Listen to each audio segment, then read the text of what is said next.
Welcome to શિક્ષા education zone Kalavad. આપણે યુટ્યુબના માધ્યમથી વિડીયો ચેનલ દ્વારા શિક્ષણ આપવાની પદ્ધતિ ચાલુ કરી છે। તો ધોરણ 9 સબ્જેક્ટ મેથ્સમાં ચેપ્ટર 1 જે સંખ્યા પદ્ધતિ છે, સંખ્યા પદ્ધતિમાં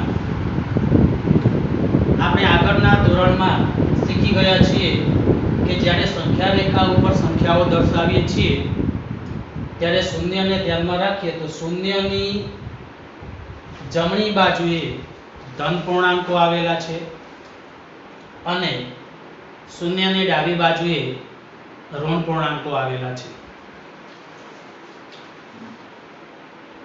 જેમ જેમ આપણે ઋણ પૂર્ણાંકથી ધન પૂર્ણાંક તરફ જઈએ તેમ આપણને મોટી સંખ્યા પ્રાપ્ત થશે। તે જ રીતે ધન પૂર્ણાંકથી ઋણ પૂર્ણાંક તરફ આવીએ તો આપણને નાની સંખ્યાઓ પ્રાપ્ત થશે। કોઈ પણ બે સંખ્યાની કમ્પેરિઝન કરવાની હોય તો હંમેશા જમણી બાજુની સંખ્યા મોટી જ હોય અને ડાબી બાજુની સંખ્યા નાની હોય। હવે આપણે પ્રાકૃતિક સંખ્યા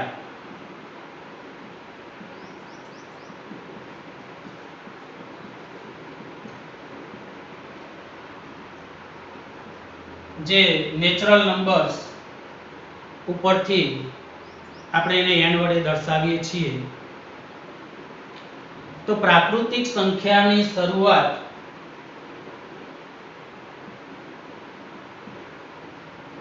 એકથી થાય છે। 1 2 3 4 આ રીતે અનંત સુધી આપણે દર્શાવી શકીએ। એના ઉપરથી આપણને બે પ્રશ્નો પ્રાપ્ત થશે। પ્રથમ પ્રશ્ન કે સૌથી નાની પ્રાકૃતિક સંખ્યા 1 છે। બીજો પ્રશ્ન છે સૌથી મોટી પ્રાકૃતિક સંખ્યા અસંખ્ય અનંત છે। બીજો પ્રકાર છે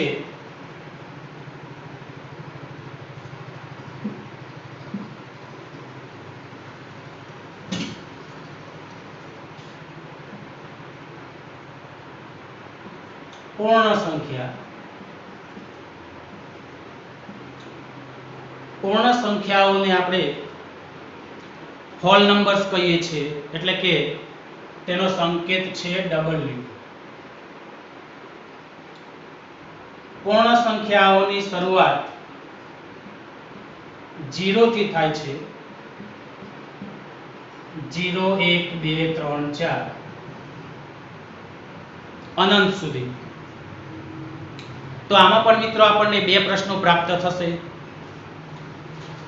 કે સૌથી નાની પૂર્ણ સંખ્યા 0 છે, સૌથી મોટી પૂર્ણ સંખ્યા અસંખ્ય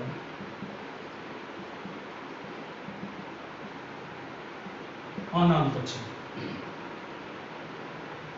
ત્રીજો પ્રકાર છે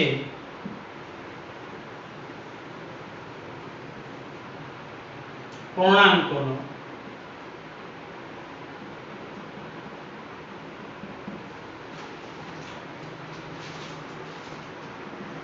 પૂર્ણાંકો એટલે ઇન્ટીજર્સ, પણ જર્મન ભાષાનો જે શબ્દ છે જાહલેન ઉપરથી તેને z વડે દર્શાવવામાં આવે છે। તો એમાં કેવી સંખ્યાઓનો સમાવેશ થાય? તો પૂર્ણાંકોમાં, એટલે કે z બરાબર -3, -2, -1, 0, 1, 2, 3. તો મિત્રો આપણે ઉપર જોયું કે પ્રાકૃતિક સંખ્યામાં તમને નાની અને મોટી સંખ્યા પ્રાપ્ત થશે, પૂર્ણ સંખ્યામાં પણ નાની અને મોટી સંખ્યા પ્રાપ્ત થશે, જ્યારે પૂર્ણાંકોમાં નાની કે મોટી સંખ્યાનું અસ્તિત્વ નથી. એમાં કઈ કઈ સંખ્યાઓ હોય? તો ઋણ પૂર્ણાંકો હોય, જે આપણે દર્શાવેલા છે. શૂન્ય હોય અને ધન પૂર્ણાંકો હોય. તો આ રીતે પૂર્ણાંકોની અંદર આ રીતની સંખ્યાઓનો સમાવેશ થયેલો છે.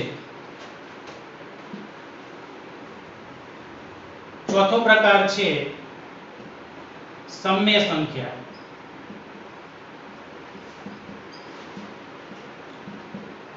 સમય સંખ્યાઓને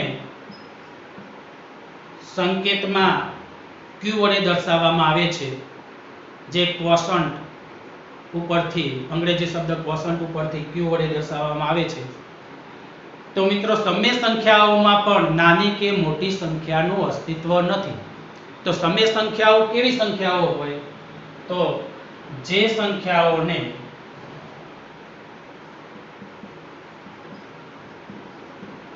p છેદમાં q સ્વરૂપમાં દર્શાવી શકાય તેને સમય સંખ્યા કહે છે.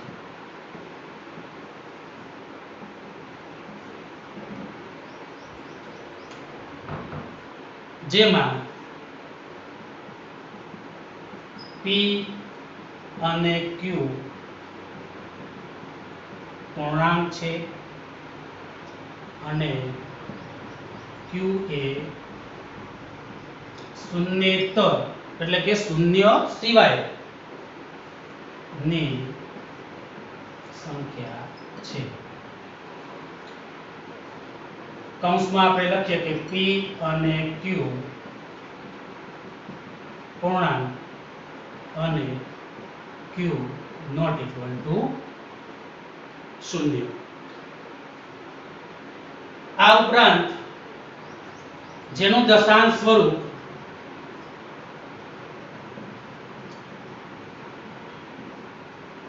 શાંત અને અનંત આવૃત્ત હોય તેવી સંખ્યાઓનો પણ સમાવેશ સમય સંખ્યાઓમાં થાય છે. હવે એના આપણે ઉદાહરણ જોઈએ.